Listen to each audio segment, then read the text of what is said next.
Estamos en esta oportunidad con el profesor José Antonio Caro Young. Él es abogado por la Universidad Nacional Mayor de San Marcos, es doctor en Derecho por la Universidad de Bonn en Alemania, profesor principal de la Academia de la Magistratura, enseña en la Universidad del Pacífico, en la Pontificia Universidad Católica, en la Universidad Nacional Mayor de San Marcos.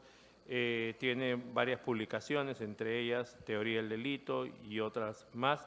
En esta oportunidad le hemos pedido al profesor José Antonio Caro Young que nos hable sobre la imputación objetiva, la autoría y participación, y le hemos pedido también que por favor lo haga sobre la base de los delitos económicos, de los delitos empresariales, y también al final que haga algún comentario de los decretos legislativos que se han expedido a propósito de las facultades que el Congreso le ha dado al Poder Ejecutivo en materia penal. Vamos a recibir entonces con un fuerte aplauso al profesor José Antonio Caro Young.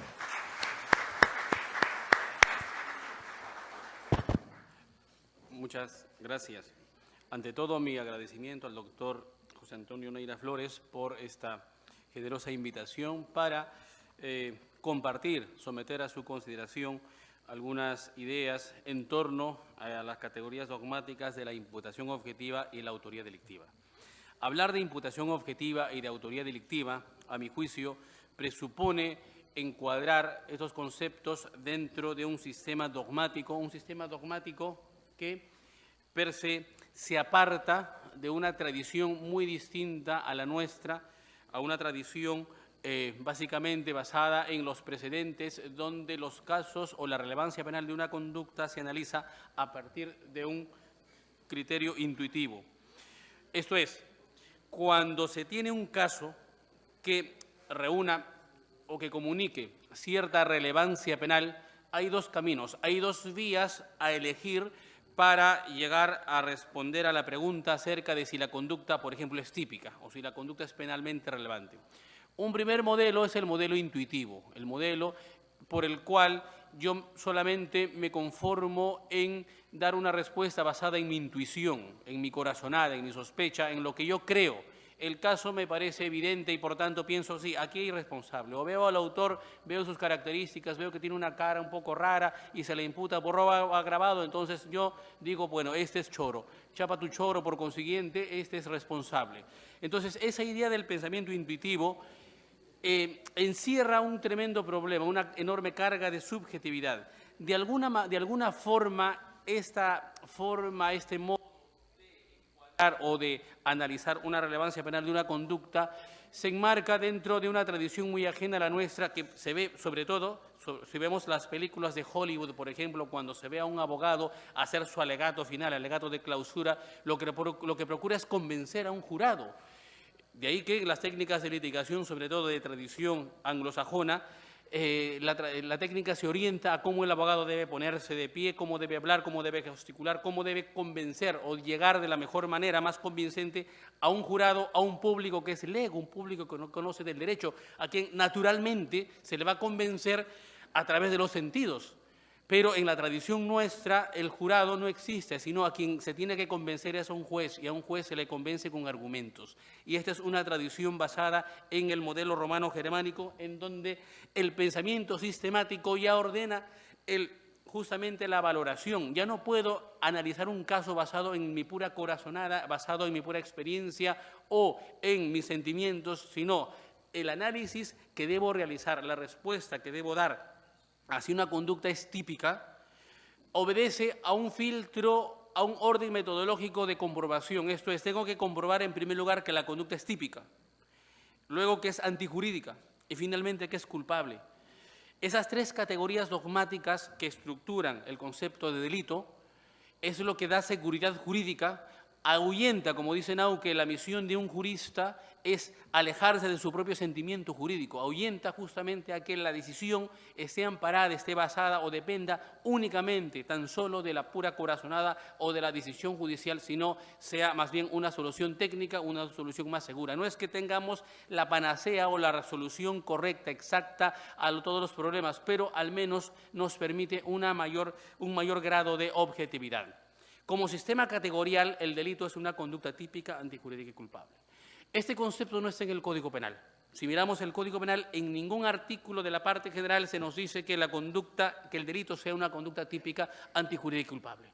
Y no lo está, y es bueno que no esté, porque es una aportación de la ciencia penal, es una aportación de la doctrina a través de las luchas de escuelas, a través de la evolución de la dogmática jurídico-penal, se ha llegado prácticamente a ese consenso y forma ya parte del espíritu de la tradición jurídica nuestra de base romano-germánica, por ejemplo, que en las llamadas excepciones de naturaleza de acción o excepción de improcedencia de acción, este medio técnico de defensa ataca directamente a la tipicidad. Pero el Código Penal no dice, esta es una respuesta justamente a aquellos que piensan que solamente lo que está en el Código Penal es lo único que se tiene que tomar en cuenta. Naturalmente, el principio de legalidad impone que no se puede determinar la relevancia o irrelevancia penal de una conducta al margen del Código Penal. Pero la respuesta al contenido justamente de la tipicidad o de la norma penal lo da sin lugar a dudas la doctrina. Y forma parte de la evolución del derecho penal el explicar los problemas de cara a una concepción, de cara a las herramientas conceptuales propias de la época. A cada época le corresponde su propio pensamiento. En la época del causalismo, en la época de Franz von Liszt, la solución o la respuesta hacia una conducta típica se determinaba en función del nexo causal que debe hilvanar una acción y un resultado. Allí donde hay un nexo causal entre acción y resultado bastaba, tras su comprobación, para afirmar que la conducta es típica. Es un pensamiento producto de su época.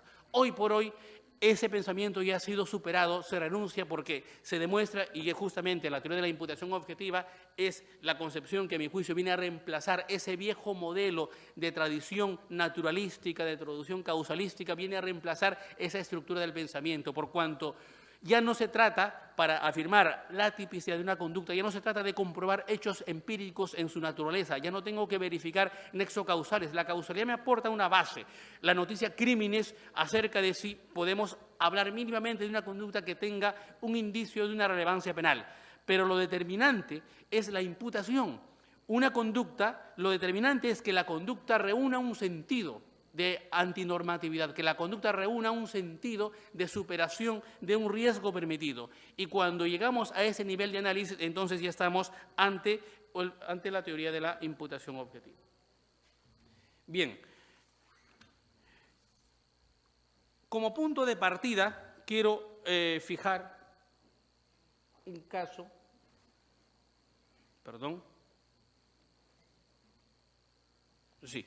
Como punto de partida que es muy ilustrativo, es un caso que me gusta mucho citar en las clases porque resume el pensamiento de una época. Podemos hacer un breve recuento del caso del burdel. Este es un caso que fue resuelto por la Corte Suprema Alemana en 1906. Se condenó a una persona, a un vendedor de vino, quien introdujo vino en un burdel como cómplice del delito de proxenetismo. Junto a él se condenó a quien regentaba ese burdel de manera clandestina como autor de proxenetismo. ¿Y por qué se le condenó como cómplice? Porque, dice la sentencia, desde el momento en que el vino ingresó a ese burdel, aportó una causalidad. La causalidad fue de tal manera que condujo o produjo que la frecuencia de parroquianos a ese lugar se incrementara. Entonces, como el vino contribuyó a elevar la concurrencia de parroquianos, entonces ahí está justamente la acción de complicidad, de contribuir a la realización del resultado. Entonces, como se aplicó la fórmula de la supresión hipotética de comprobación mental de la condicio sine qua non, esto es, si suprimo mentalmente la acción y mentalmente desaparece el resultado, entonces ella es causa del resultado. Si él no hubiese introducido vino a ese burdel, no hubiese mejorado la frecuencia de parroquianos, por consiguiente es causa del resultado. Esa es la razón por la cual hace un siglo a este sujeto, a esta persona, a este vendedor, se le imputó responsabilidad, se determinó que su conducta era penalmente relevante a título de complicidad en el delito de proxenetismo.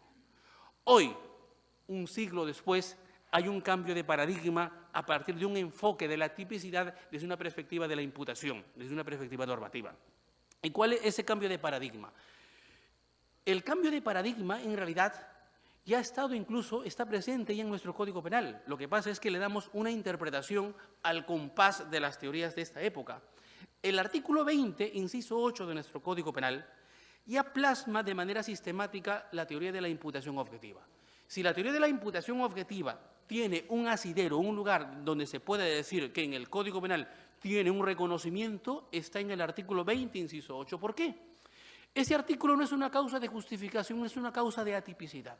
Porque el artículo 20, inciso 8, dice que la conducta no es penalmente relevante, está exenta, dice, de responsabilidad penal, cuando ella es practicada en el cumplimiento de una ley, en el ejercicio legítimo de un derecho, en el ejercicio legítimo de un oficio, profesión o cargo.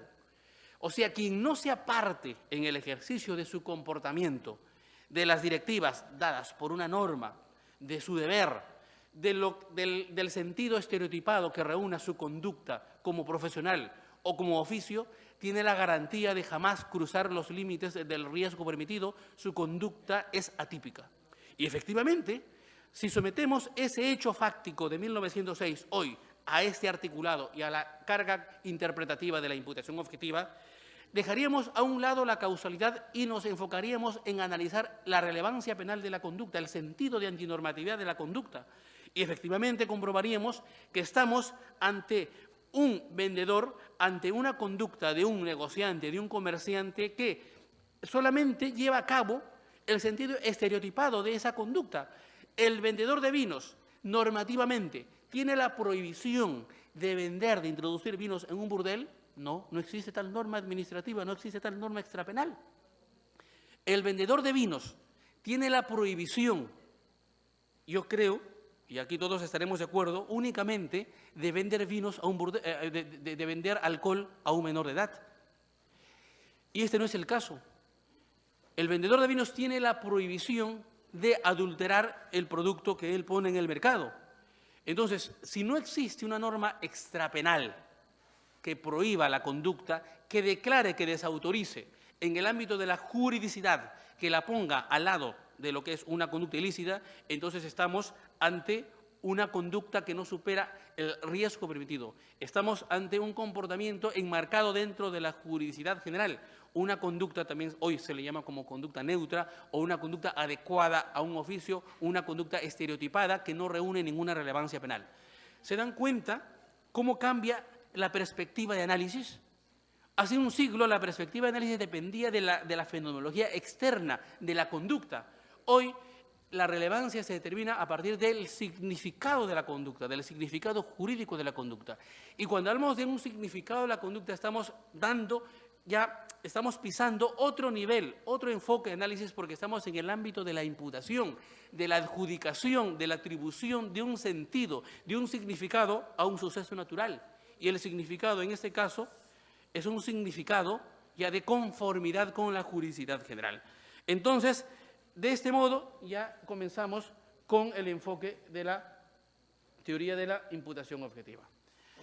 El criterio determinante, entonces, para determinar la relevancia o irrelevancia penal de una conducta, no depende del hecho externo fenomenológico, no depende incluso del psicologicismo de lo que la persona pueda tener en su mente, sino solamente depende de la valoración, de la antinormatividad de la conducta en un contexto social determinado. Cuando ubicamos a la conducta en su contexto social determinado, la teoría de la imputación objetiva aporta otro criterio, que es el criterio central de la imputación, es el concepto del rol social. El rol es una terminología que tiene un origen en la sociología, pero en el ámbito del derecho nosotros la tomamos como un concepto jurídico por cuanto el rol en su contenido es un conjunto de derechos y obligaciones reconocidos a la persona en un determinado estatus, en una determinada posición dentro de la sociedad. La sociedad no es una sumatoria solamente de sujetos, una sumatoria de personas. La sociedad, normativamente hablando, es el conjunto de subsistemas sociales diferenciados normativamente. Existe un subsistema social, por ejemplo, de la función pública, de los funcionarios públicos, cuya conducta, cuyo ámbito de competencia, cuya libertad de acción está, por ejemplo, determinada, demarcada por los MOFs, por los ROFs, por los manuales de operaciones y funciones, por las directivas, por las leyes orgánicas. Ese es un sector de la sociedad en donde la relevancia penal de la conducta siempre va a estar dependiendo de esa normatividad extrapenal, normatividad especial. Pero no toda la sociedad se determina normativamente de esa forma. porque hay otro sector, por ejemplo, el ámbito de los profesionales, en donde es la lex artis la que va a determinar, por ejemplo, los espacios de libertad del actuante. Para yo establecer si un médico se apartó de la juridicidad, esto es, si en la imputación que se le hace por una supuesta negligencia médica, ¿cómo voy a establecer si existe justamente esa negligencia? Pues tendré que tomar en cuenta los protocolos, todo aquel arsenal de normatividad administrativa extrapenal que me va a dar una idea para precisar si la conducta estuvo amparada, adecuada o no dentro de la normatividad propia de ese sector. Y así, por ejemplo, podemos ubicar otro gran sector, el sector, por ejemplo, de los oficios generales, el oficio acá de vendedor, por ejemplo, de vino, el oficio del taxista. En esos casos, fíjense, ya no hay una normatividad extrapenal especial, plasmada en normas especiales, sino la normatividad en este caso es una norma más bien que surge de la práctica social y permanente. Surge prácticamente de las costumbres. El juez, el analista, quien tenga que emitir una opinión acerca de la relevancia o irrelevancia penal de una conducta que se imputa a un taxista que traslada a su cliente a su lugar de destino donde éste, por ejemplo, comete delitos, yo que sé, de tráfico de drogas o de robo agravado o de extorsión, o la imputación que se pueda hacer, en este caso, a un vendedor de vinos, por ejemplo, el ámbito, lo que delimita la esfera de competencia de lo prohibido o lo permitido para esa actividad, ya no se va a depender de las normas especiales, sino de lo que la práctica social nos comunica. Esto es la práctica reiterada y permanente de los oficios, el estereotipo del oficio. El intérprete aquí tiene que auscultar, como dice Yacos, en la identidad normativa de la sociedad, en aquello que socialmente comunica un estereotipo de una determinada actividad. Estamos en una zona naturalmente de mayor, digamos, elasticidad, de mayor flexibilidad, en donde quien hace el juicio de la valoración, pues no va a tener unos criterios objetivos tan ciertos como en los otros casos a los cuales sujetar, por ejemplo, su juicio de valoración. Pero la respuesta, y hay casos emitidos, y vamos a ver luego aquí por la Corte Suprema, en donde se han dado pronunciamientos reconociendo, por ejemplo, la atipicidad de la conducta de quien, en el caso concreto, a pesar de estar involucrado fenomenológicamente con otros en casos de drogas o en casos de robo agravado, como el famoso caso del taxista, no responde penalmente por cuanto las pruebas no enervaron esa presunción de inocencia, no destruyeron ese estereotipo de adecuación social de la conducta. Entonces, el concepto de rol es el criterio de imputación fundamental, básico, que va acompañado a ese cambio de paradigma, esto es, del cambio de paradigma de la pura causalidad a la imputación. El rol, vamos a ahondar un poquito en torno al concepto del rol. El rol tiene tres características fundamentales. La primera característica fundamental del concepto de rol es que estamos ante un concepto objetivo que trasciende a toda individualidad, que trasciende al sistema psicofísico, sino más bien es una categoría objetiva, un sistema de conceptos que se acopla al sistema psicofísico. Por tanto, el rol trasciende a los individuos y hace o posibilita que los contactos sociales sean anónimos.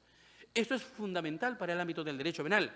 Por ejemplo, si yo acudo a un hospital, ¿qué espero en mis expectativas? ¿Qué espero de un médico? Espero de un médico, el médico que me va a operar, me va a tratar, por ejemplo, de la vista o me va a hacer una intervención quirúrgica en el corazón. Yo espero que él sea un cristiano, que él sea un hincha de la U, bueno, nadie es perfecto, o que él sea, por ejemplo, un buen padre de familia. Yo no espero esas cosas de una persona, hacia su mundo individual, ese mundo interno del fuero interno o aquello que forma parte inherente e intrínseca al sistema psicofísico es irrelevante para la imputación. Lo único que importa es el rol, el deber, el estatus que él comunica socialmente, aquello que genera expectativas. Yo espero de un médico que actúe conforme a la lex artis. Yo espero de un taxista que me transporte sano y salvo a mi lugar de destino, que no me asalte hoy en día en el trayecto, que tenga el permiso de conducir al día, que no esté ebrio, por ejemplo, pero no espero más. Yo no espero que el taxista pues, sea alguien que en el camino me escuche mis problemas o que interactúe conmigo en algo que es ajeno a aquel estereotipo objetivamente reconocido por la norma penal. Entonces, esto es un elemento fundamental que tiene consecuencias, sin lugar a dudas, luego para la imputación, sobre todo cuando veamos el aspecto subjetivo de los conocimientos especiales. Entonces, el concepto de rol como primera característica brinda justamente ese elemento. Esto es que estamos ante un concepto objetivo, un concepto anónimo. El rol trasciende a toda individualidad. El tipo penal o los tipos penales de la parte especial, en su redacción como tipos penales comunes, bajo la terminología el que mate, el que robe, el que hurte, etcétera. O en su terminología especial, que es mucho más clara todavía, el funcionario público, el perito, etcétera, el administrador, etcétera. Cuando el tipo penal emplea esta terminología, se está refiriendo justamente a aquel estatus que el ser humano desempeña o practica en un determinado contexto social. No hay un solo tipo penal que no sea contextualizado. Todos los tipos penales tienen que ser contextualizados en el segmento parcial donde rinde una fuerza comunicativa a la actividad. Me explico con un caso práctico. El artículo 111 del Código Penal, por ejemplo, tipifica, reprime el delito de homicidio culposo. Bajo una descripción hipotética, en ese caso, en abstracto dice, el que por culpa mate a otro será penado con una pena, creo, hasta de 3 años en el tipo básico. El que por culpa. La culpa, ¿qué es la culpa? Y ahí viene la ciencia penal, viene la doctrina. Y la culpa, al margen de las distintas corrientes, hay consenso en que la culpa se puede entender al menos como imprudencia o como un obrar descuidado. Pero esa culpa, por sí sola, no dice nada en abstracto. Cuando Belling en 1906 crea la tipicidad, él dice que la tipicidad es el supuesto de hecho de la norma desprovisto de todo contenido, solamente es mera descripción.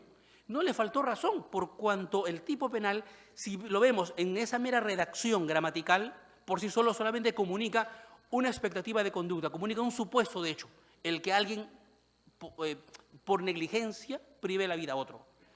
Pero el contenido, ese tipo penal va a adquirir vida, se va a activar todo el sistema comunicativo de antinormatividad cuando yo lo he de aterrizar en el contexto social determinado. Por ejemplo, si a un médico se le imputa acuérdense, fue un caso un poco triste hace 3 o 4 años, a una persona a la que se le tenía que amputar la pierna que estaba gangrenada, no se le amputó sino la otra pierna.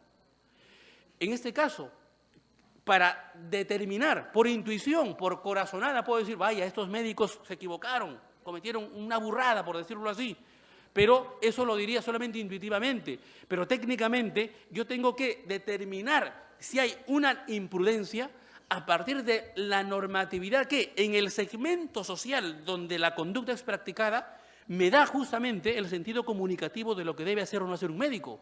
¿Cómo yo he de determinar si en este caso hubo una negligencia? Pues acudir a la norma de la Lex Artis, a los protocolos que fijan cuál es el tratamiento, cuál es la secuencia que se debe hacer, la comprobación antes de pasar a una operación quirúrgica, antes de una amputación de una pierna gangrenada. Si se trata de una gangrena, me imagino que la pierna ya debe estar un poco necrosada, el color debe ser un poco más azulejo, a lo mejor no reacciona a estímulos externos. Habrán indicativos, y lo hay, por cierto, en los protocolos extrapenales. Entonces, ese tipo penal, fíjense, en abstracto ya se vuelve real, pero cuando yo tomo en cuenta una normatividad extrapenal, en el ámbito de los delitos económicos, esto es, sin lugar a dudas, fundamental. La norma extrapenal es determinante para dar el contenido de relevancia típica a una conducta. Hoy por hoy, en el fenómeno de la expansión del derecho penal, ya prácticamente no queda espacio para tipos penales cuyo sentido tenga que determinarse solamente de manera intrasistemática al interior del sistema penal. De ahí que Wolfgang Frisch, por ejemplo, dice es aconsejable mejor utilizar como herramienta, como método de trabajo, una visión más bien integral del sistema penal. Y la visión integral del sistema penal contribuye muchísimo, sobre todo en aquellas normas que tienen remisiones extrapenales, sea como normas penales abiertas, tipos penales en blanco. Esto es, que el contenido de la materia, el sentido de la materia, lo va a determinar, por ejemplo, en el ámbito de los delitos ambientales, el sector especializado del medio ambiente, o en los delitos tributarios, por ejemplo, la SUNAT o el INDECOPI, que tiene una fuerza bastante determinante para explicar el sentido de licitud o ilicitud en ese sector, que luego el penalista tendrá que tomar en cuenta con los agregados adicionales propios de la norma penal. Pero lo que quiero llegar es que el primer caso que les he comentado, fíjense, esa culpa en abstracto que está en el Código Penal solamente va a adquirir sentido si me remito a la norma lex artis. Pero si, por ejemplo, la muerte no acontece en un quirófano, sino ahí afuera, en la avenida Paseo de la República, ya no me sirve la norma de lex artis, me sirve en este caso la norma del tráfico rodado, que fija las reglas de juego que debe mediar entre la comunicación entre el conductor y el peatón. Ahí me establecerán cuáles son los límites máximos o mínimos de velocidad que se debe observar, cuáles son los deberes que debe observar el peatón o no para ese contexto. Y si la muerte acontece hoy a causa del boom inmobiliario, por ejemplo, en un edificio en construcción del 10º piso cae un trabajador, y es determinar si el empleador, el empresario, en este caso de la construcción, actuó imprudentemente, si le proporcionó o no el material adecuado de prevención a ese trabajador, tendría que acudir a las normas de la seguridad de ese sector. Si se dan cuenta, está prácticamente la decisión normativizada. El juicio de ilicitud tiene que hacerse siempre en función de normas extrapenales. Y el primer reconocimiento del concepto de error es que las normas extrapenales fijan un ámbito de competencia, un espacio de libertad. El ámbito de competencia es el espacio de la esfera personal donde al sujeto le es permisible de moverse como pez en el agua. Por todo lo que haga no ha de responder penalmente, de ninguna manera, por cuanto está dentro del espacio de libertad reconocido por el ámbito jurídico. Por poner un ejemplo, vamos a ver si este ejemplo contribuye a ilustrar esta cuestión. Por ejemplo, hoy por hoy, pues forma parte del espíritu de esta época el uso, sobre todo en el verano, de las minifaldas. No está prohibido usar minifaldas, no está de ninguna manera prohibido. Y si por ejemplo, quien lo usa, ¿no?, es una señorita, pues a quien la naturaleza pues le regaló, ¿no?, una forma escultural, ¿no?, de tal forma que pues no pasa desapercibida al caminar por la calle. Y si, por ejemplo, un cardíaco, ¿no?, que tiene, no sé, ciertas, a veces no faltan ahí, ¿no?, inclinaciones hay un poco mañosas, ¿no?, que la mira y alucinan y piensan de todo. Si, por ejemplo, miren, esta es la cuestión. Si ella sabe que esta persona, ¿no?, es un cardíaco y a su vez un poquito mañosón, y especialmente pasa delante de él, va y viene muchas veces, no solamente con la intención, intención de que pues sufra un infarto, y sufre un infarto, le voy a imputar responsabilidad, y muere por el delito de homicidio. No ha matado, el sentido de la norma en este caso, la norma de conducta se ha quebrantado. La idea es que quien se desenvuelve dentro de un espacio de libertad ya garantizado, reconocido por la norma, mientras se desenvuelva dentro de ese espacio, dentro de su rol, en otras palabras, tiene la garantía de nunca cruzar el ámbito del error cometido, a pesar de las variaciones psicológicas o fenomenológicas que pueda darse. Pero tuvo la intención y que, objetivamente, es una conducta conforme a la licitud general. O ejemplos que suelo poner en la clase también, el ejemplo es un ejemplo bastante gráfico de un estudiante que suele estudiar la teoría del delito hasta altas horas de la madrugada, por ejemplo, y estudia en el 2º piso, y gracias a que es muy disciplinado, ya en la madrugada la luz que da al lado en donde hay un callejón muy oscuro, las personas pues le agradecen a él por estudiar tanto, porque de esa manera pueden pasar seguros y sin que nadie pues le pueda asaltar o que puedan tropezar, y así la gente se acostumbra prácticamente a usar ese pasaje, porque en las madrugadas es iluminado por la luz que proviene del cuarto de ese estudiante. Y si, por ejemplo, los vecinos, pues cansados de reclamar, insisten a la municipalidad, y la municipalidad empieza con las excavaciones para poner un alumbrado público, y como todo en este país, en esos casos se demora, y durante pues semanas queda abierta la zanja y no hay forma de que avance la obra, pero todos con mayor razón le agradecen a este joven porque ahora no cae en la zanja porque está iluminada. Si supongamos en una madrugada, el cansado de estudiar se asoma a la ventana y ve venir, ve ahí la figura de una persona que se va acercando y reconoce a la mamá de una antigua enamorada. La mamá que justamente a su hija le dijo, no te juntes con este, es muy estudioso, este es un teórico, tú tienes que buscarte a alguien que sea práctico, alguien que en el futuro te haga disfrutar de la plata, no de este solamente vas a aprender mucho de teoría del delito, pero nada, no vas a gozar de la vida. Y recuerda que justamente porque esta señora le sembró a su hija esas ideas, ella cortó con él y justamente era la chica a quien más quiso en su vida y dijo, ahora pues nos vemos de nuevo. Y espera justamente que ella se acerque ya a la altura de la zanja con la intención de que ella caiga ahí y se lesione. Y cuando está a punto la señora justamente de pasar al borde de ahí de la zanja, apaga la luz. Y ella cae, ¿no? Y queda desnucada. Bueno, es suegra. Lo que le pase. La pregunta es, ¿estamos ante una conducta penalmente relevante?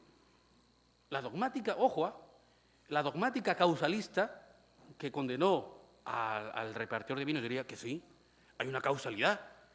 Si él no hubiese apagado la luz, la señora no hubiese quedado en la zanja. ¿Saben? Porque el análisis es puramente naturalístico, desgajado, desprovisto de toda valoración de juridicidad. El finalismo diría, pero tuvo la intención.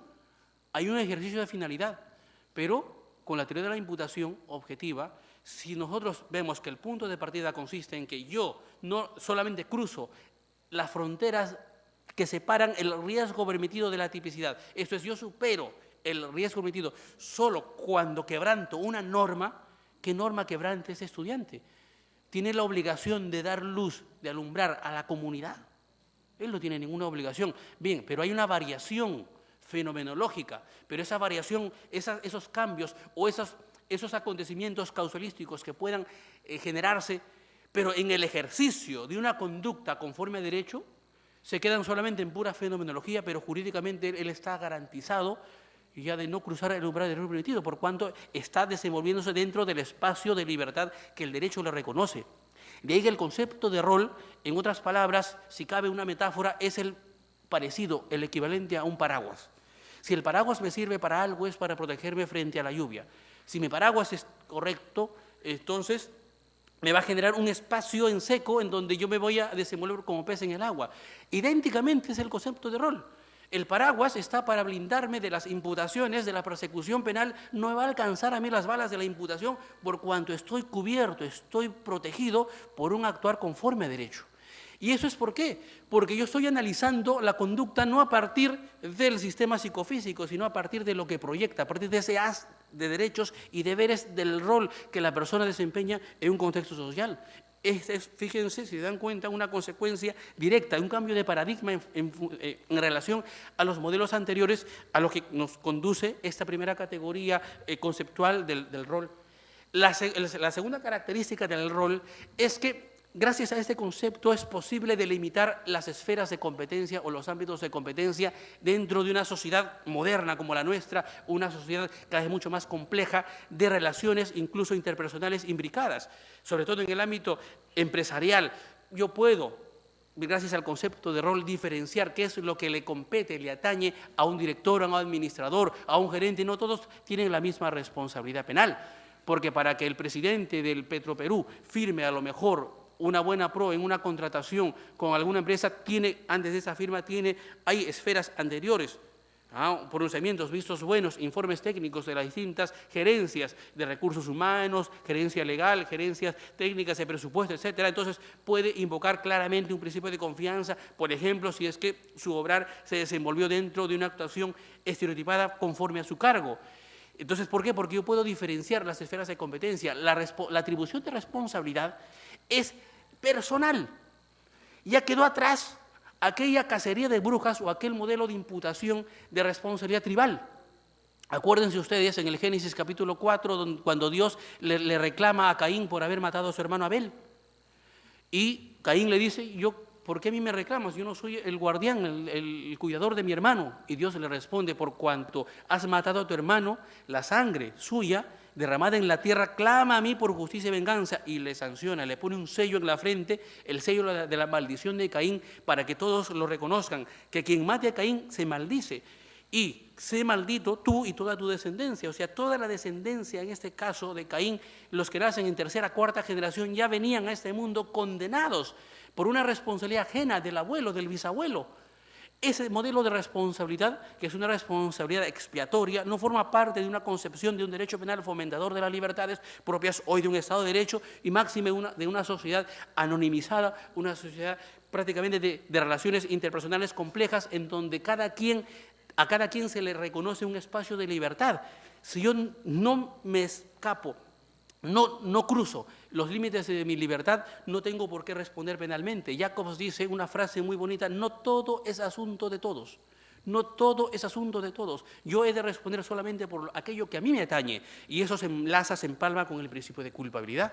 El artículo 7º del título preliminar del Código Penal castiga, proscribe, dice, queda proscrita la responsabilidad objetiva. La responsabilidad objetiva es aquella responsabilidad por el puro resultado. Yo respondo solamente porque de alguna manera estoy vinculado a un resultado naturalístico, pero esa no es la forma por la cual alguien tiene que ingresar al ámbito del derecho penal, sino ese resultado tiene que comunicar una antinormatividad. Por sí solo no reúne una relevancia penal. Y por último, la tercera característica del concepto del rol es que establece una garantía a su portador, a su titular. Esto es, que quien sea portador de un rol solamente subjetivamente tiene que responder por aquel conocimiento inherente al rol.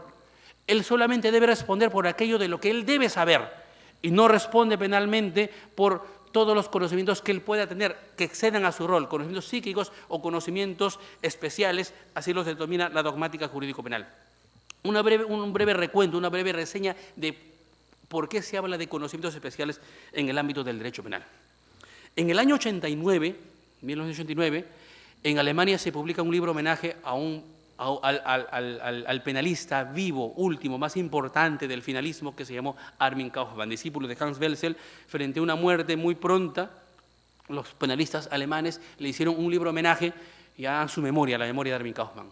En ese libro homenaje, el profesor Günther Jacobs publica un artículo que prácticamente desató una discusión muy alta, una discusión en la que muchos pensaban que era superada o incluso ni advertida, pero él trajo a relucir en la discusión justamente el papel de los conocimientos especiales. Con un ejemplo que tiene sentido para Alemania, para aquí quizás no, pero para Alemania sí, el ejemplo del estudiante de biología. El caso es el siguiente: este es un estudiante que por la mañana en una clase de biología en la universidad, en una clase en donde el profesor con un PowerPoint así le ilustró a los alumnos la diferencia de hongos venenosos de los hongos comestibles, los champiñones que se deben comer y aquellos que son venenosos, él pues aprendió la lección por la mañana, pero por la noche se ganaba la vida como un mozo, como un camarero en un restaurante. Eso es un trabajo muy deseado, muy pedido, muy buscado por los estudiantes en Alemania, sobre todo por las propinas. Pero bueno, al hacer su trabajo en la noche, ya le dice el cocinero en la cocina, le dicen, bueno, mozo, le dice, ¿no? Anda, entrega a pedido de la mesa, vamos a poner la mesa número 5, entrega este plato que es un plato de ensaladas. Él en el trayecto dice, bueno, lleva el plato de ensaladas y en el trayecto se da cuenta que junto a la lechuga, al tomate, a la cebolla, estaba un hongo que reunía la misma característica del hongo venenoso que por la mañana en clase, pues en su clase de biología él aprendió o conoció. Entonces, él tiene conocimiento que lo que va a dar al cliente es, riesgoso para la salud, que puede causarle una muerte. Pero entrega el plato y muere, en ese caso, inmediatamente el paciente a causa del envenenamiento. La dogmática tradicional, en general toda, en una, no se había hecho ningún problema porque respondían afirmativamente: aquí hay una responsabilidad a título de homicidio. Aquí para el Perú, en Alemania, no existe tipificado el asesinato por envenenamiento, pero aquí en el Perú sería homicidio calificado de asesinato por envenenamiento. Jacobs dice, no, aquí la responsabilidad no es de homicidio. Sí hay una responsabilidad, pero una responsabilidad menor, que es de omisión de socorro. ¿Y por qué? Y ahí va la explicación. Porque él dice a todos los penalistas, ustedes inmediatamente, mecánicamente dicen que aquí hay un homicidio doloso por cuanto no diferencian el rol de la persona de su fuero interno, de su individualidad. Al mozo ustedes lo toman como una unidad somática, psicosomática, él responde por todo aquello que él conoce, por todo aquello que él se entera, por eso responde penalmente. Como él sabía que ese hongo era venenoso, responde penalmente por homicidio doloso. Y les hace la pregunta, ¿y seguirían manteniendo ustedes la misma postura si él, por ejemplo, en la mañana, en el momento justo cuando proyectan esa diapositiva, se fue al baño o se distrajo y no puso la atención debida a la clase? Tendrían mínimamente, si son consecuentes con esa reprochabilidad, tendríamos que imputarle un homicidio culposo, porque si él hubiese puesto mayor diligencia, hubiese estado en posibilidades de evitar esa muerte. Pues esa solución, dice Yacos, es absurda. ¿Por qué es absurda? Porque, nuevamente, lo que importa para el análisis, para dar sentido, el sentido de antinormatividad a una conducta, es ubicar al sujeto en el contexto social donde desarrolla su acción, cuáles son la normatividad extrapenal que delimita su esfera de competencia, su esfera de libertad. Él, en ese contexto de restaurante, es por todos reconocido como un mozo. Él es mozo para todos. Y la pregunta es, ¿un mozo tiene la obligación de conocer conocimientos especializados de estudiantes de biología? En una estadística de a lo mejor de 10.000 mozos, él es el único estudiante que tiene ese conocimiento. ¿Por qué tengo que aplicar una solución descontextualizada a este caso? Yo tengo que hacer depender la valoración de la tipicidad del contexto social de la acción. En el rol que él en ese momento desempeña, que es el rol de mozo, él no tiene la obligación de saber, no tiene por qué saber que el producto, uno de los productos que le entrega a su cliente, encierra un peligro justamente de lesión. Pero no en ese rol de estudiante, de mozo, pero sí en el rol general de persona, como persona común y corriente. Él sí tendría la obligación, y por eso la responsabilidad es por omisión de socorro, pero ya no, fíjense, por ese conocimiento especial que se exige de la universidad, sino por un conocimiento general a toda persona que tiene conocimiento, que de alguna forma se entera, se accede a que un tercero está expuesto a peligro. El Código Penal nuestro, en el artículo 127, se le exige una omisión de socorro. Quien está en una situación de necesidad, a quien está en una situación de necesidad, hay que prestarle un auxilio, una ayuda. Por consiguiente, a ti se te exige, ya no como mozo, sino como general, como una persona común y corriente, como un ciudadano, aplicar un deber de solidaridad mínima. Tienes el deber de no entregar ese plato. Entonces tú respondes por esa omisión. Fíjense, pero la solución es diferente. Esto, por ejemplo, en un caso resuelto por la Corte, varios casos de la Corte Suprema resuelta, por ejemplo, hay un caso, el caso del médico terrorista, más o menos del año 2004, ponente del doctor San Martín Castro, vio un caso en donde a un médico se le procesó por el delito de colaboración con el terrorismo, por cuanto la imputación era que al ejercer su profesión médica allí en la selva, él había prestado auxilio, había curado las heridas de sujetos que se enfrentaban al ejército y que luego fueron capturados, procesados y condenados por terrorismo. Entonces, la Ejecutoria Suprema es muy interesante porque establece un considerando especial, porque hay un considerando que dice, si la imputación es solamente por curar las heridas, el médico no responde penalmente. Y si él tenía conocimiento que su paciente era un terrorista, justamente da igual, porque ante todo él, objetivamente, en el segmento social de los médicos, él realiza un juramento hipocrático. Como médico tiene la obligación de curar a todo ser humano necesitado de auxilio médico. No tiene él por qué hacer acepción de personas. Le debe ser indiferente la condición de su paciente, si es terrorista o es un ciudadano, pues cualquiera. Si la conducta es solamente por eso, él tiene la garantía de no cruzar el umbral de la tipicidad. La conducta es atípica, porque no supera el riesgo permitido. Sin embargo, en ese caso, en el siguiente considerando, se confirma la condena por cuanto este médico no actuó solamente en el ejercicio estereotipado de su profesión, porque dice que este médico contribuyó a que la organización se mantuviera, no se desmembrara, porque hay declaraciones testimoniales de las personas que fueron condenadas que declararon que el médico les decía, no abandonen, la organización, porque muchos de ellos querían apartarse de esa vida tan difícil de estar ahí metidos en la selva, enfrentándose al ejército. Ya el médico les incentivó a que ellos pues se mantuvieran dentro de la organización, porque pues solamente de esa manera se podría, por ejemplo, instaurar la dictadura del proletariado aquí en esta sociedad.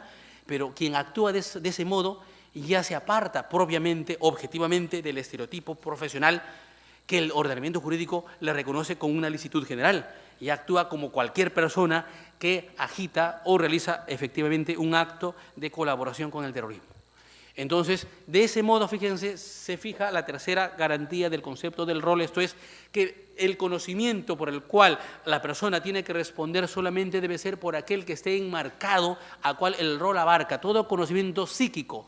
El conocimiento por el cual que se responde es por el conocimiento normativo, pero todo conocimiento psíquico, inherente, intrínseco a la persona, no es exigible. En este caso, el mozo no tiene por qué responder por los conocimientos adicionales externos, extra que él pueda adquirir. Bernardo Feijó Sánchez, un magnífico penalista español, dice, es que tiene sentido que los conocimientos psíquicos excedentes al rol no se reclamen en el derecho penal, porque de esa manera terminaremos castigando al ciudadano diligente, aquel que se esfuerza por capacitarse, por tener más conocimientos, entonces a él le voy a exigir más. Entonces, bajo esa perspectiva, el derecho penal da un mensaje negativo. ¿Cuál es el mensaje? Pues más nos vale pues, andar como burros por el mundo, porque mientras más sé, más voy a responder. Y ese no es el sentido de las normas penales, porque las normas penales se dirigen de manera estandarizada a las personas. El conocimiento que se exige y que se imputa penalmente es el conocimiento general, estandarizado, no el conocimiento especial, individual, que naturalmente responde más a una cuestión psicológica del foro interno. Dicho esto, pasamos a explicar qué es el riesgo permitido como categoría principal de la imputación objetiva. El concepto de rol es el concepto nuclear de la imputación. Pero la imputación objetiva se construye sobre un pilar, sobre un instituto dogmático que es el del riesgo permitido. Porque hasta ahora hemos dicho nosotros, quien no se aparta de su rol, quien no se aparta de su esfera de libertad, tiene la garantía de no superar el riesgo permitido. ¿Y qué cosa es el riesgo permitido? El riesgo permitido es el estado normal de vigencia de normas en una sociedad. La sociedad, la interacción, es posible justamente por el cumplimiento de normas, pero normas extrapenales. Las normas extrapenales, pues, que delimitan las esferas de competencia en todas las actividades, profesiones, sectores públicos, sectores privados, los MOBs, los ROBs, los reglamentos, directivas, estatutos, etcétera, que fijan qué es lo que la persona con un rol especial o general debe desempeñar o no. Entonces, en esa interacción social, el deber general que atañe a todo contacto social es el deber negativo del no dañar. Si yo salgo de mi casa, yo tengo el deber de no dañar a los demás en sus derechos. Sé persona, decía Hegel, y respeta a los demás como personas. Ese deber general de no dañar, pues se plasma según el segmento donde la persona va a desarrollar su personalidad, su acción. Y esas normas especiales, cuando son cumplidas, justamente se dice pues que forman parte del riesgo permitido. ¿Y por qué riesgo? Porque todo contacto social entraña riesgos. Todo contacto social entraña riesgos. Por ejemplo, algo tan trivial. Me imagino que hoy en la tarde, antes de esta conferencia, si algunos amigos pues, se dejaron de ver y se reencontraron ahora, porque forma parte de la práctica del uso social de nuestra sociedad, al celular seguramente se dieron la mano. Muchos se han dado la mano, sin lugar a dudas. Pero se preguntaron, ¿qué agarró esa mano antes? Porque hasta en un apretón de mano se puede transmitir alguna enfermedad, alguna bacteria. Es que en realidad el riesgo es latente, pero no nos importa, lo damos por sobreentendido porque prevalece ante todo pues la cordialidad. Porque si, por ejemplo, alguien vino en el Metropolitano y cogió ese pasamano en donde prácticamente después de cogerlo pareciera que la piel se va a quedar pegada ahí, ¿no? Porque pues todos los días ahí está acumulado ahí de grasa, de sebo, qué sé yo, eso, por ejemplo, ¿no? Yo, si subo al Metropolitano, yo cuento con esa posibilidad, pero no por eso voy a denunciar al gerente del Metropolitano por el delito de tentativa de homicidio o de lesiones. Ese riesgo es un riesgo que yo permito, que tolero. ¿Ah? Pero lo que no tolero es si estoy en el Metropolitano es que alguien ya me quite la billetera, así me consentimiento, o el celular. Entonces ya estamos ante riesgos que la sociedad no permite, que no tolera. Son riesgos que la persona los supera de manera indebida, de manera ilícita. Entonces, los tipos penales son síntesis de expectativas defraudadas en una sociedad. Los tipos penales lo que son es prácticamente riesgos prohibidos que molestan, que en la interacción social molesta tanto el homicidio, molesta tanto la estafa, la falsedad documental, que el legislador los separa, los aísla de los contactos riesgosos y les da un tratamiento especial en el Código Penal. Entonces, el derecho penal, en una dogmática moderna de la teoría de la imputación objetiva, toma en cuenta esa relación estrecha que existe entre el derecho penal y la sociedad. El derecho penal tiene que ser analizado dentro de la sociedad. El funcionalismo jurídico penal es tal por cuanto construye todo su sistema normativo o dogmático de explicación de la relevancia penal de una conducta a partir de cómo funciona la sociedad y su regla de juego, a través de las normas extrapenales. Entonces, de esa manera, el riesgo permitido, entonces, es ese marco general al cual me referí, no de libertad, está delimitado por normas extrapenales. Ese marco justamente es el espacio del riesgo permitido. Y el riesgo permitido, para el ámbito del derecho penal, se concreta mediante 4 tipos de normas. Las normas generales, normas especiales, normas de la lex artis y normas de un estándar de conducta. Ya de alguna forma esto ya lo adelanté, por ejemplo, normas generales, por ejemplo, el delito de tráfico ilícito de drogas, el homicidio. Hay tipos penales en donde para definir su configuración no hace falta acudir a normas extrapenales especiales. Solamente basta una probanza y el sentido del tipo penal por sí solo, de manera general, se determina. Pero no ocurre lo mismo, por ejemplo, con el caso de la defraudación tributaria, con la contaminación ambiental, en donde para establecer si hay una defraudación tributaria, el tipo penal establece un mínimo, un máximo de juridicidad que se tiene que determinar de manera extrapenal. En la contaminación ambiental, el tipo penal dice más o menos algo como que el que contamina el medio ambiente dice superando los niveles, dice mínimos permitidos. Y entonces esos niveles no están en el Código Penal, está en el ámbito extrapenal. O para determinar, por ejemplo, si hay contrabando o no, la mercancía ilícita que se introduce en este país, pues tiene que reunir, dice, un valor, tiene que superar determinadas UITs.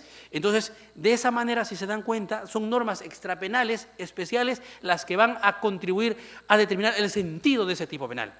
¿Ya? Entonces, gran parte, hoy por hoy, es expansivo, que prácticamente la mayoría de los tipos penales se determinan así, de esta forma, o en el caso de la función pública, para determinar quién es funcionario público, servidor público, para establecer los niveles justamente de función o de responsabilidad, tengo que remitirme al conjunto de normas extrapenales donde pues se va a definir ese sentido que el derecho penal lo va a tomar. Y eso se empalma, se enlaza perfectamente con la función de mínima intervención o de última ratio o el carácter fragmentario que tiene el derecho penal, que solamente interviene de manera accesoria después que los demás sistemas previos a él han fracasado con sus propios mecanismos de control. El tercer grupo de tipos penales del Código Penal, esto es, el riesgo permitido se determina en función de normas extrapenales de la lex artis. ¿Qué cosa es la lex artis en sí, a secas? La lex artis es el conjunto de normas que resultan de la práctica reiterada y permanente de las profesiones. Las profesiones en su práctica generan también una normatividad que va a contribuir a delimitar los ámbitos de competencia de los actores. Por ejemplo, hoy que está poniéndose de moda el tema de la abogacía y el lavado de activos, o la abogacía y el tráfico de influencias. ¿Cuál es el límite de un abogado al momento de ejercer su profesión? Si él percibe un honorario en una defensa, teniendo conocimiento que el dinero proviene de una actividad ilícita, él tiene la obligación de denunciar a su cliente, al UIF, tiene la obligación de actuar como policía, tiene la obligación de investigar acerca del origen del dinero con el cual le honran su servicio profesional. Es polémico porque la norma de lavado de activos reprime justamente el convertir, por ejemplo, abrir una cuenta con un dinero de un origen ilícito. Si este es un narcotraficante y le confiesa a su abogado, mire, sí, efectivamente, yo soy narcotraficante y además no sé otra cosa más que hacer, desde los padres de mis padres y los hijos de mis hijos se lo dedicamos a esto, y entonces si le paga el honorario es razonable que provenga de esa actividad. Entonces, fíjese, ¿cómo determinar para nuestra legislación vigente si estamos ante una conducta de lavado de activos del abogado? Entonces, yo no puedo dejar pasar, yo no puedo dejar a un lado la norma extrapenal de la Lex Artis. Esto es, por ejemplo, ¿qué me dice el Código de Ética? Me dirán, pero es una norma deontológica. Pero es que mientras el Código Penal me da esa posibilidad, dice que no responde penalmente el que no se aparta de un oficio. Y la profesión forma parte justamente de un oficio especializado, esto es, con un título a nombre de la nación. Entonces, el Código Penal me da la posibilidad de que no pueda superar el riesgo permitido si mi conducta no se aparta del estereotipo propio de lo que representa esa profesión. Entonces, tendré que tomar en cuenta las normas, por ejemplo, de los colegios profesionales, en este caso del Colegio de Abogados. Hay un código prácticamente del Colegio de Abogados ya de este país, en donde establece, por ejemplo, que los abogados tienen el deber de prestar, dice, su servicio profesional con decoro, y al mismo tiempo tienen el derecho de percibir honorarios por el servicio que brindan. Y esto tiene que enlazarse con el artículo no sé cuál de la Constitución que garantiza el derecho constitucional a la defensa.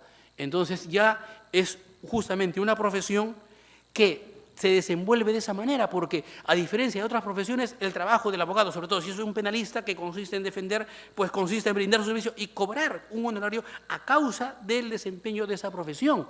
Entonces, la norma extrapenal en este caso me va a aportar el instrumentario suficiente como para determinar si la conducta se aparta o no del tipo penal, esto es, si es atípica o no. Lo mismo en el tráfico de influencias, ¿no? El Colegio de Abogados emite informes jurídicos en donde fija el abogado actual, pues cuál es el estereotipo que representa. El abogado solamente puede ser defensor, no, el abogado de hoy en día también puede ser abogado asesor o abogado gestor de intereses, por ejemplo. Es polémico, pero forma parte de la profesión de esta época. O se ve, por ejemplo, en el artículo 119 del Código Penal que dice que no es punible el aborto terapéutico. Dice el aborto no es punible cuando es practicado por un médico con el consentimiento de la madre y cuando no haya otra forma para salvar la vida de ella. Dice, solamente dice, no es punible cuando es practicado por un médico. El aborto es practicado, por ejemplo, por un odontólogo, no deja de ser médico, o es practicado por un cardiólogo, no deja de ser. ¿Ustedes considerarían que el sentido de la norma alcanza a esa, digamos, especialidad? Yo pienso que no. Intuitivamente no pienso que no, pero para eso tendría que pedir una opinión pues informada al colegio médico y me explicarán que, por ejemplo, en ese caso a lo mejor el sentido de la no punición alcanza solamente cuando quien ejercita esa actividad o esa acción es a lo mejor un ginecólogo, un obstetra, no sé, pero por ejemplo ya hay un espacio para que el ámbito extrapenal me fije la materia o me determine el sentido de la prohibición. Lo mismo en otros casos, en casos de psicólogos que, por ejemplo, evalúan a personas que luego son contratadas o ingresan a trabajar en la función pública y luego los involucran en supuestos actos de colusión, etcétera, pues si la conducta no se aparta del estereotipo propio de la profesión, tiene la garantía de no cruzar el umbral de la tipicidad. Y de este modo, fíjense, la Lex Artis, ojo, sirve en este caso para desvincular de imputación como también para fundamentar una imputación. Porque si claramente se aparta, por ejemplo, si el abogado presta su nombre para que su cliente ya ponga a salvo un edificio, una propiedad, entonces eso claramente se aparta del estereotipo de un abogado. Estamos ante un caso de testaferro. Pero para eso tengo la Lex Artis que justamente me va a permitir diferenciar en qué caso se admite o no ese obrar acorde a derecho de acuerdo a la profesión. Y por último, están las normas del estándar de conducta. Está pensado para los tipos penales en donde se da esta práctica. ¿Y qué son las normas del estándar de conducta? Son las normas que resultan de la práctica reiterada y permanente de los oficios en esta sociedad. Ojo, el Código Penal reconoce solamente como causa de exclusión de la tipicidad, como causa de exclusión de la imputación objetiva, cuando la conducta es practicada en el ejercicio de un oficio. Para eso, el intérprete tiene que identificar pues, de qué oficio se trata. Y la respuesta es, se trata de oficios que en la sociedad han alcanzado un sello, una distinción, un estereotipo social. No, es que mi oficio es ser amante. No, no está pensado para eso. A lo mejor serás amante y serás reconocido así, no, a lo mejor pues ya por algunas personas, pero socialmente eso no genera un estereotipo que si tiene, por ejemplo, el de taxista en nuestro país, claramente podemos, cuando hablamos de taxista, me hago la idea de lo que puede hacer un taxista, por ejemplo. No hay una norma positiva, especial, que defina los límites, las prohibiciones de un taxista. No existe. Existe solamente una norma de tránsito que establece las reglas de funcionamiento para todos aquellos que pues conducen en las vías públicas en este país. Pero no define claramente, no está especificado aquello de lo que un taxista debe ser o no. En otros países ya está normativizado, en nuestro país no, las municipalidades tendrían que hacerlo. Por ejemplo, forma parte del estereotipo de esta sociedad que el precio se pacte antes. Antes de subir al taxi se fija el precio. Si luego hay a lo mejor un embotellamiento, pues se beneficiará en este caso el cliente, no así en Alemania. En Alemania, por ejemplo, el precio no se fija antes, sino hay un taxímetro. Entonces, prácticamente, pues está uno prácticamente atascado y está sufriendo, ¿no? Empieza a rezar el rosario porque se ve ahí, va subiendo los euros. Entonces, pero así se define o así está estructurado ese rol en esa sociedad. O, por ejemplo, usted en Alemania para un taxi, porque los taxis tienen encima las luces verdes o rojas si están libres o están ocupados. Si ve luz verde, pues levante la mano para que un taxista pues, le tome el servicio. Ningún taxista va a detenerse. Así le muestro usted 500 euros, no se va a detener, porque para eso hay paraderos de taxistas. Pero en este país un paradero, ahí nosotros desconfiamos, porque pensamos, este me está esperando, es un marca, ¿no? Entonces, se dan cuenta, es el juez, es el intérprete, ¿no? El fiscal, quien sea, quien haga la labor de interpretación de la norma, quien tendrá que auscultar, consultar la identidad normativa de esta sociedad que fija claramente el estereotipo en el caso en particular. Entonces, estos son los 4 grupos de normas que aporta el riesgo permitido. Bien.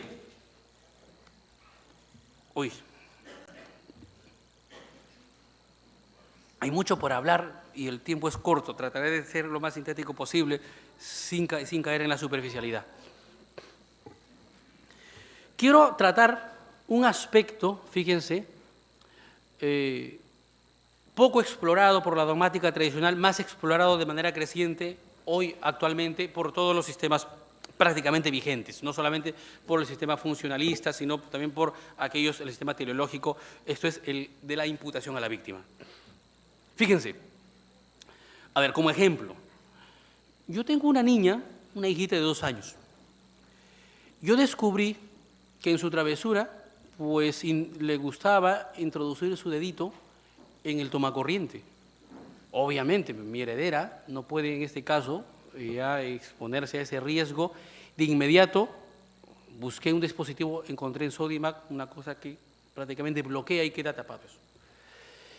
Pero si mi suegra, por ejemplo, viene a visitar a mi hija y quisiera introducir su dedazo prácticamente en el tomacorriente, yo me haría de la vista gorda. Y si se electrocutara, la pregunta es, ¿yo respondo penalmente? Fíjense, en el primer caso, yo tengo una obligación, tengo un deber institucional de velar por la integridad de mi hija.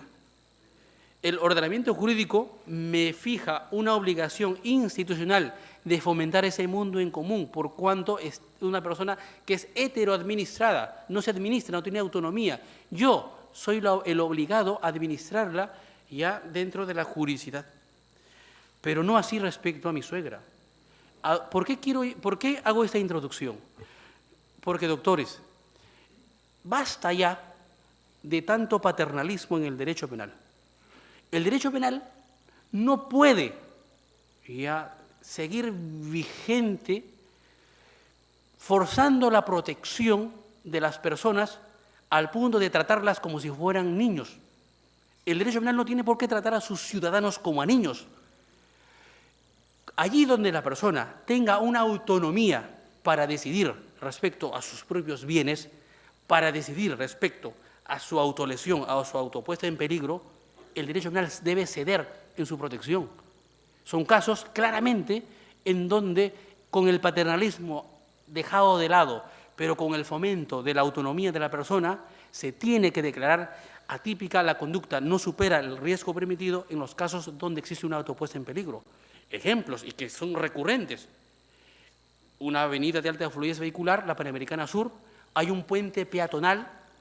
La víctima está estando a 1 metro de distancia del puente, por ahorrarse la fatiga decide jugárselas y cruza y es atropellada. ¿Y qué? ¿Vamos a imputar homicidio culposo al conductor que atropelló? A partir de una dogmática causalista, naturalista, paternalista, sin lugar a dudas. Pero si el conductor estuvo ebrio, igual, Roxin al respecto dice, por ejemplo, por eso digo que hoy esto es creciente en todos los sistemas modernos, Roxin dice que en esos casos la solución tiene que darse a partir de la figura, una interpretación semejante a la figura del consentimiento.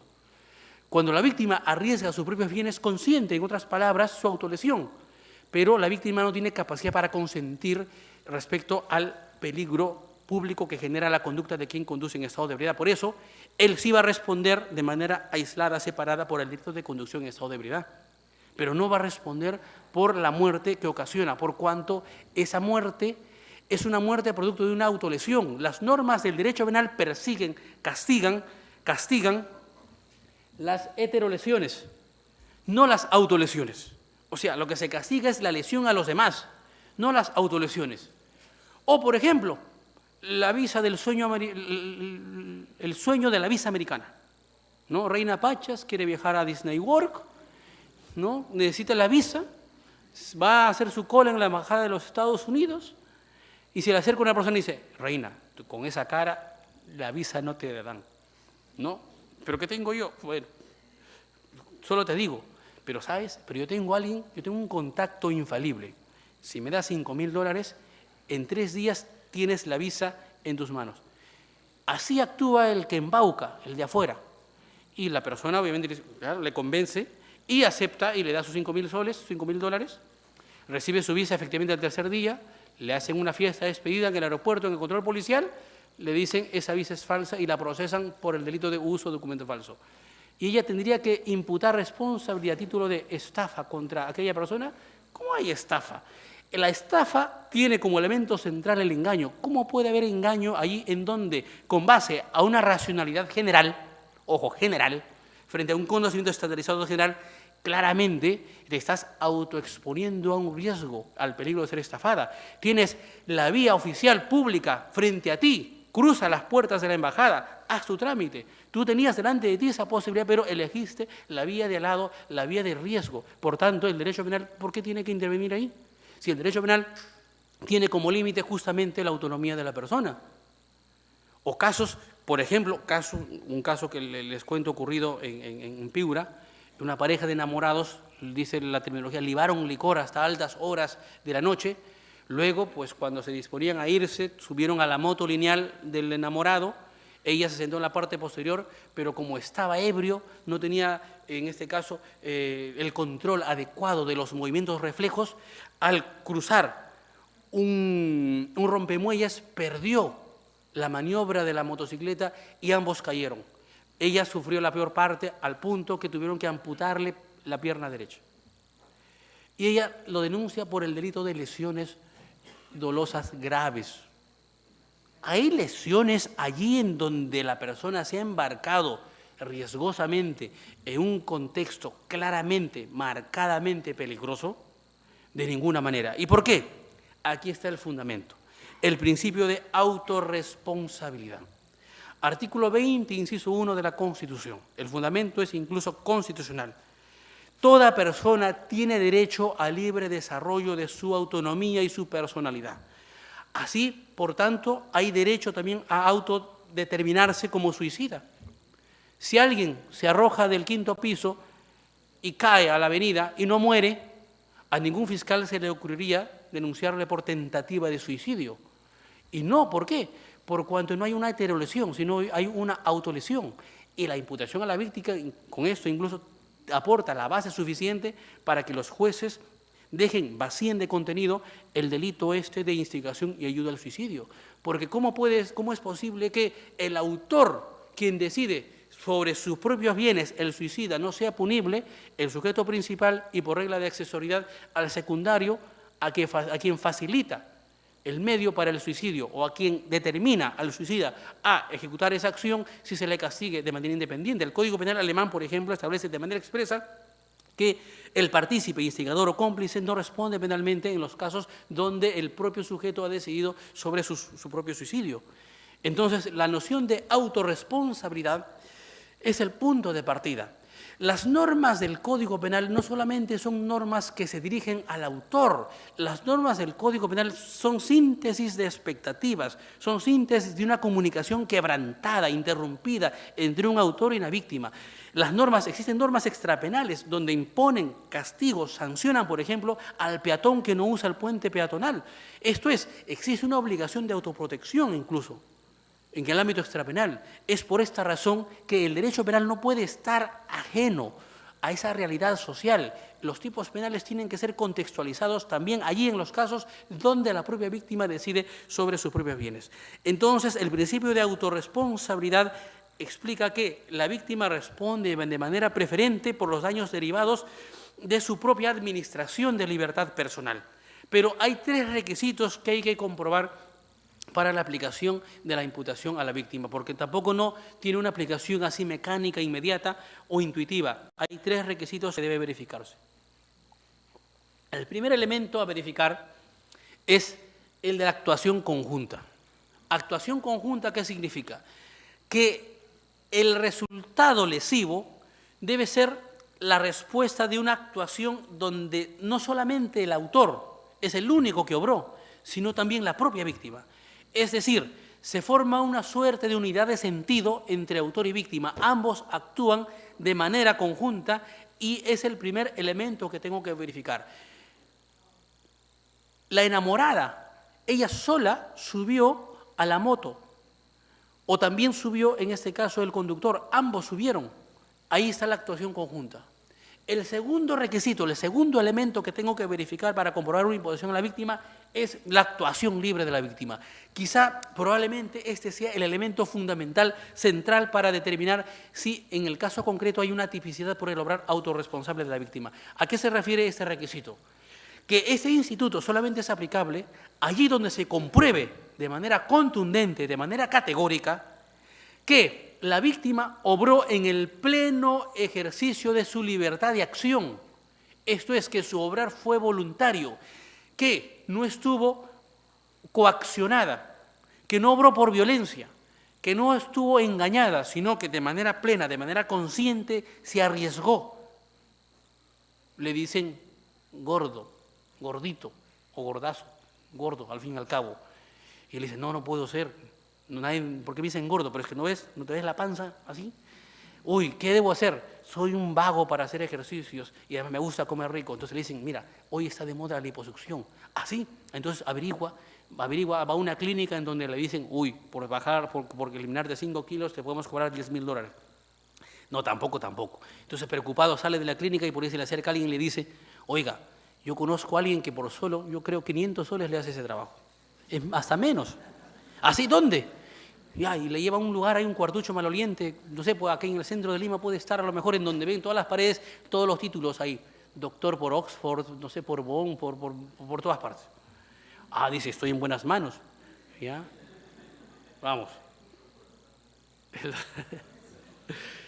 Y le realizan la operación quirúrgica, ya, y al final, pues, lo estropean.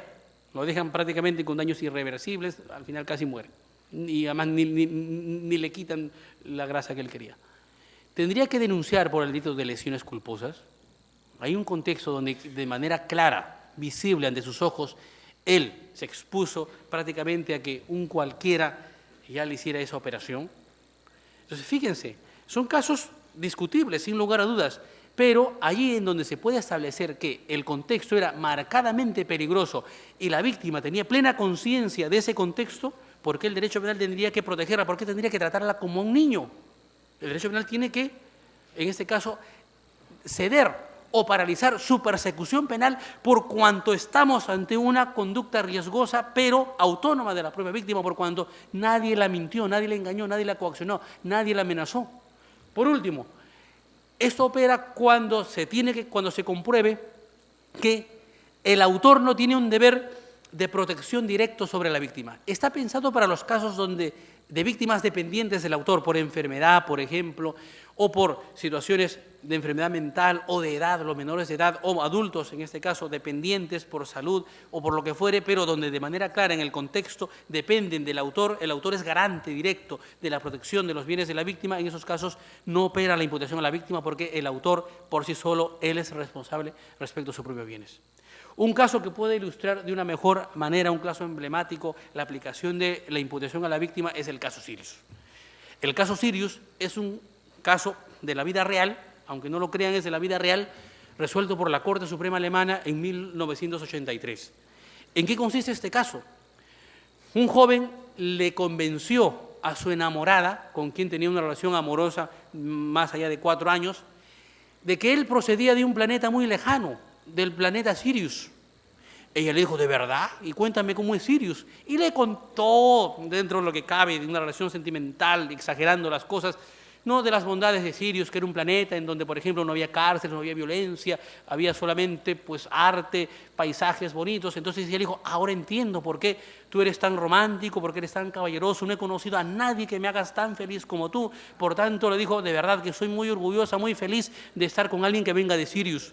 Es más, se lo contó a las amigas, y las amigas le dijeron, cuidado, ese no vaya a ser un florero, y se molestó con las amigas, a quienes tildó e incluso de envidiosas, y bueno, se dedicó a vivir su relación sentimental con el joven. Después de 4 años más o menos, él descubrió que ella tenía mucho dinero, producto de una herencia familiar, muchísimo dinero. Entonces, aquí comienza el caso. Él la convenció que se abriera un seguro de vida, poniéndole a él como el único beneficiario. Si ella fallecía, él cobraba hoy el equivalente de unos $200.000.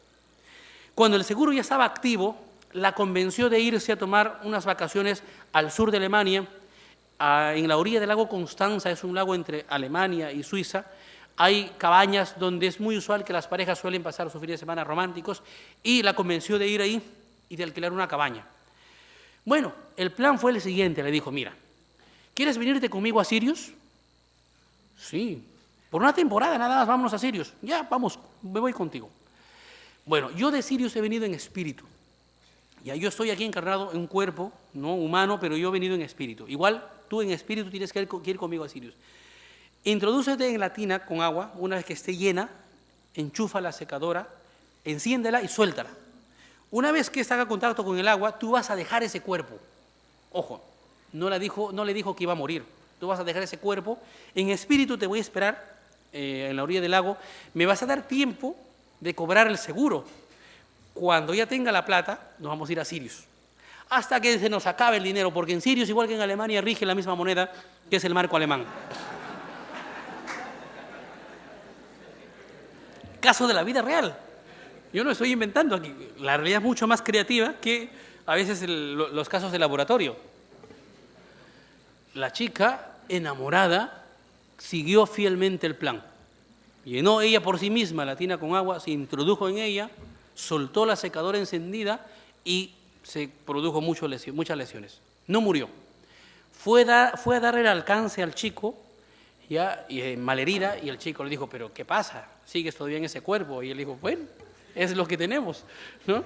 Y le dijo, bueno, inténtalo de nuevo. Ella le respondió que no, que eso dolía demasiado, y por tanto él le dijo, pues no estás a la altura del pacto de amor que hemos hecho, y la castigó con el látigo de su indiferencia y la abandonó.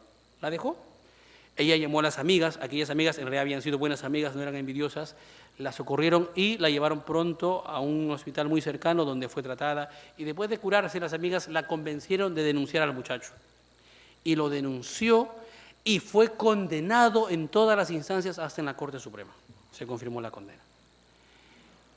Producto de una dogmática que no toma en cuenta justamente la autonomía de la persona. ¿Por qué el derecho penal tendría que proteger a esta víctima? Como dice Cancio, incluso ya no tendríamos que hablar de víctima allí en donde no hay una heterolesión.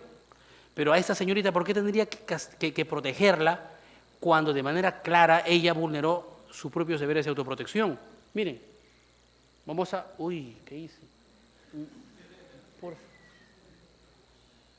¿Me ayuda, por favor?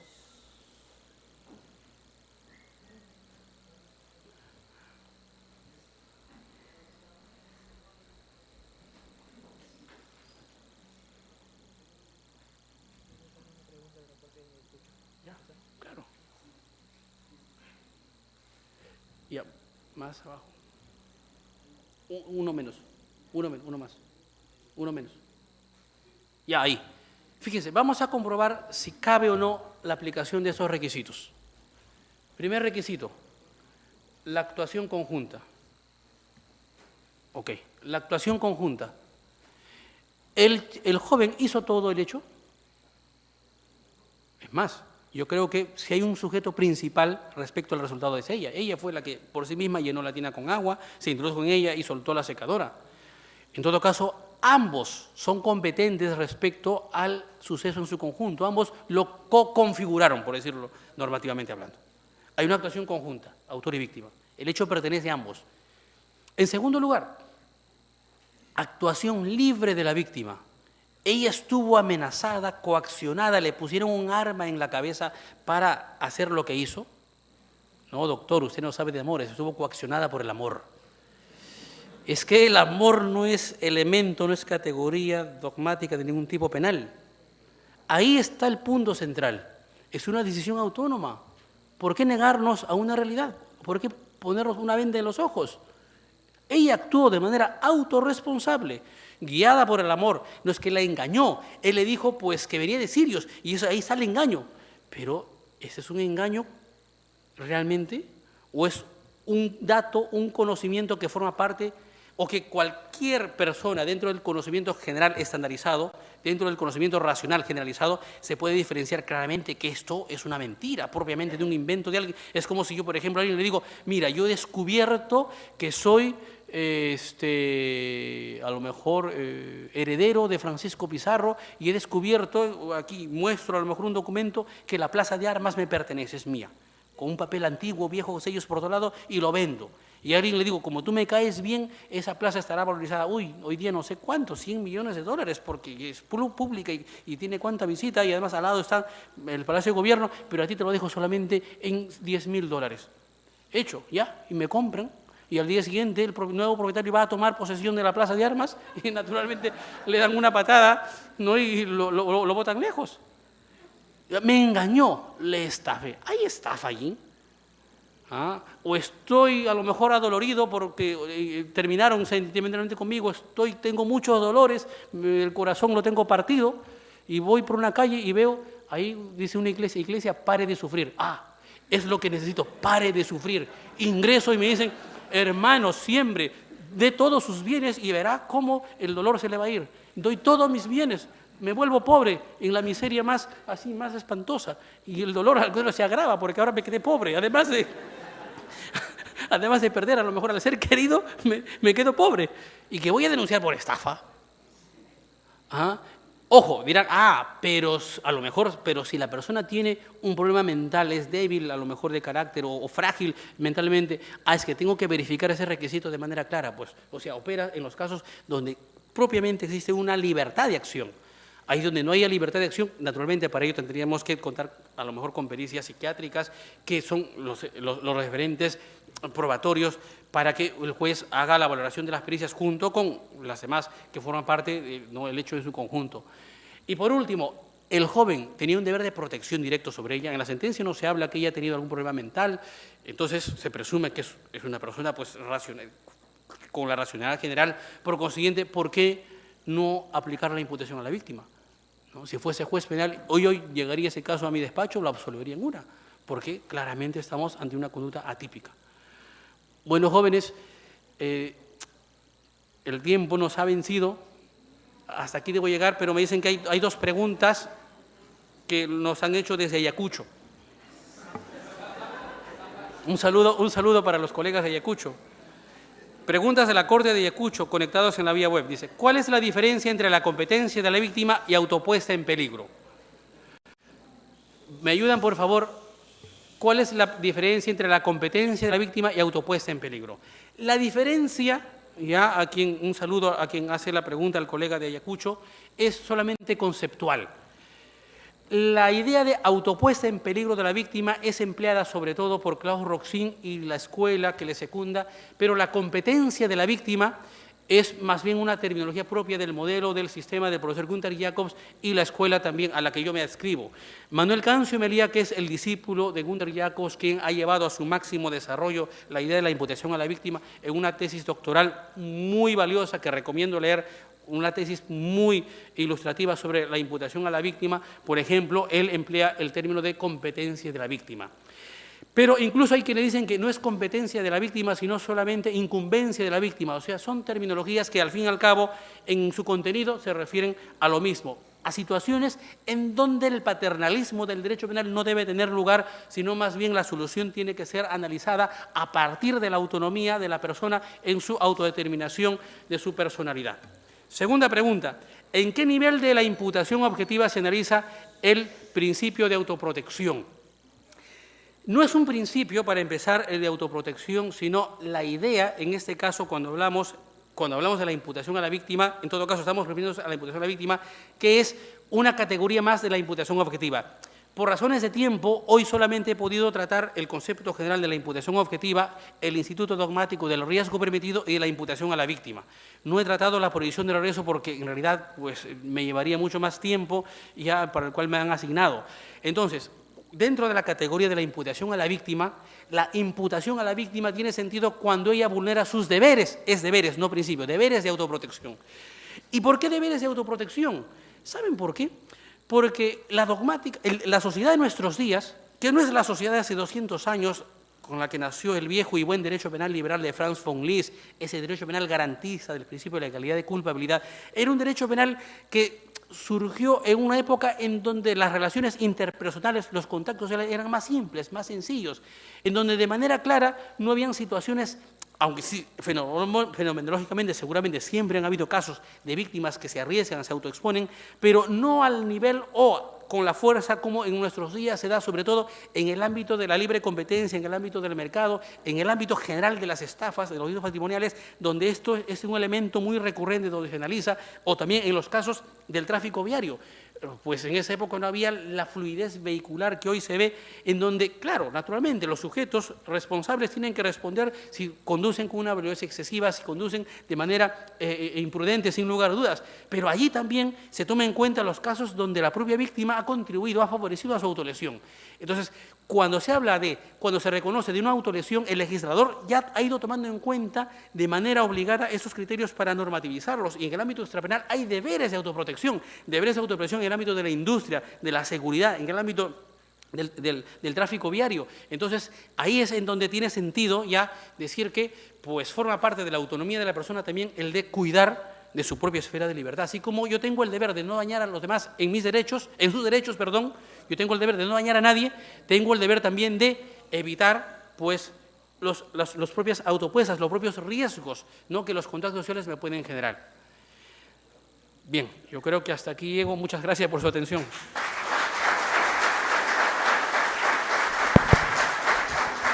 Doctor, la Escuela de Auxiliares Jurisdiccionales de la Corte de Lima, a través de su director, el doctor José Antonio Neira Flores, quiere hacerle un reconocimiento por su brillante participación en esta conferencia a través de un diploma que se reconoce como tal. Muchas gracias.